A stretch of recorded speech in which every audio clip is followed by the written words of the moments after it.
Welcome to the MoneyWise Channel. On this channel, we like to talk about inspirational events and a lot of other great money things. I'm going to give my reaction to what I see, and hopefully it leaves you with some inspiration to get you going in your day as you move around, get you excited about life. That's what this whole channel is about. Just try to bring a smile to you, learn some stuff, and then for you to get excited about what you're doing and go out and do your thing.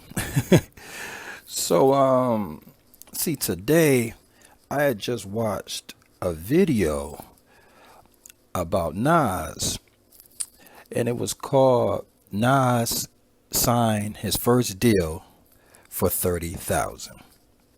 And I read the comments, and it was people saying this and saying that, and I think it really wasn't putting the right concept for the average person. I think that they didn't really get it. You ever read comments below a video and you see the things they're saying, you're like, oh, you don't get it. Because some people are calling him dumb, some people calling him extra smart, but mostly it was a lot of side talk.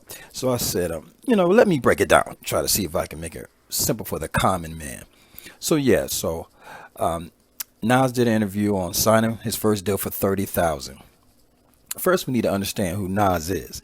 Nas is what you call a rap legend. We have to be clear on this. He's a rap legend.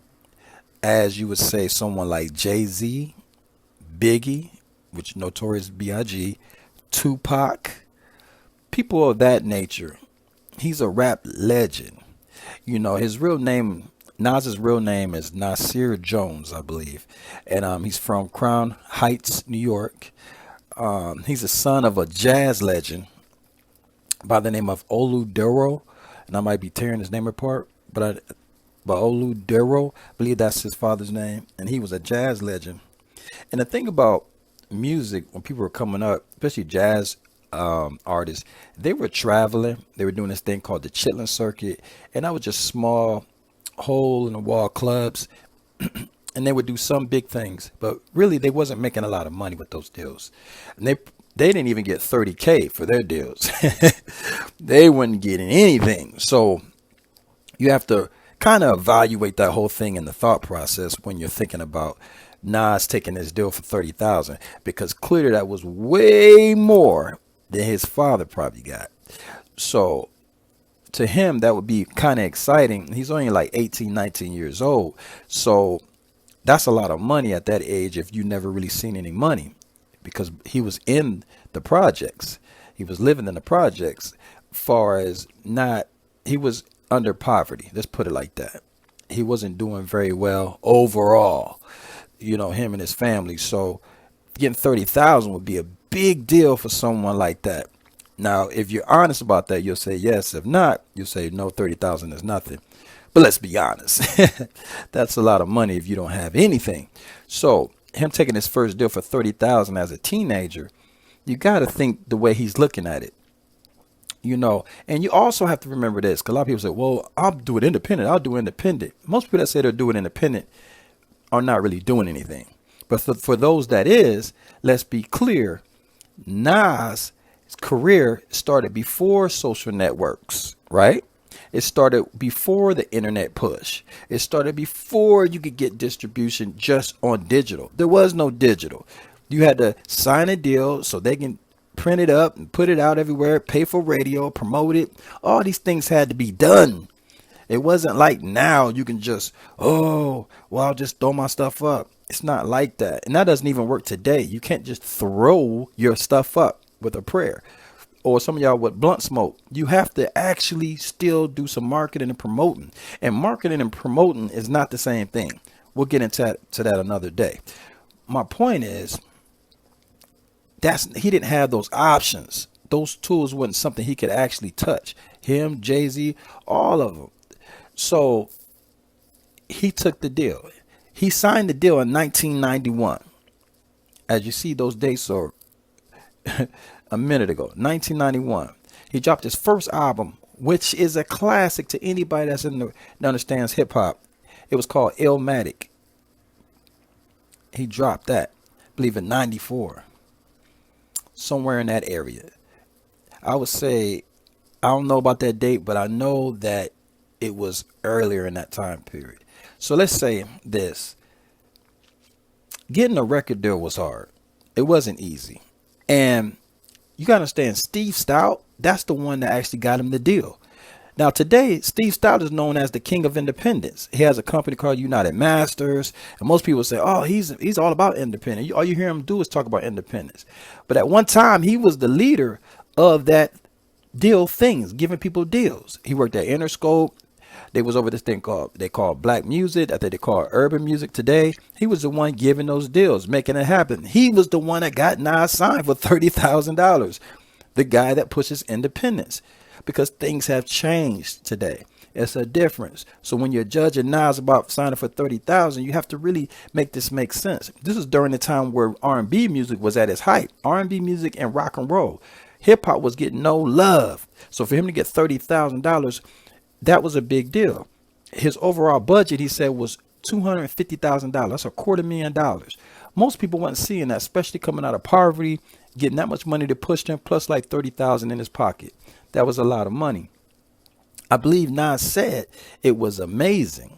When he was asked, how do you feel about getting $30,000? He said it was amazing and a dream come true. It was amazing and a dream come true to get $30,000 in his pocket with a $250,000 budget behind him. See, Nas said all I needed was the opportunity. And now that we can look forward, we can see that he turned his opportunity of $30,000 into $70 million. I believe that's his net worth today, $70 million. So he just understood in his mind, let me get my foot in the door. And then after I get my foot in the door, I'm bringing my whole body in. And you have to know he got some of his friends signed. They did good. AZ and there's a couple other people and people from his area of New York he helped. I would say he helped New York, period. Promoting hip hop music. That's why he's a rap legend. So that $30K made sense in that way if you look at it from the way he's looking at it. I know you're looking at it a different way, but if you just see from his perspective in his time period and what was going on at that time, $30K was a big deal. It's like taking some money and putting it in the stock. Some people say it's good, some say it's not. It's all about the way you move. So the basic is this.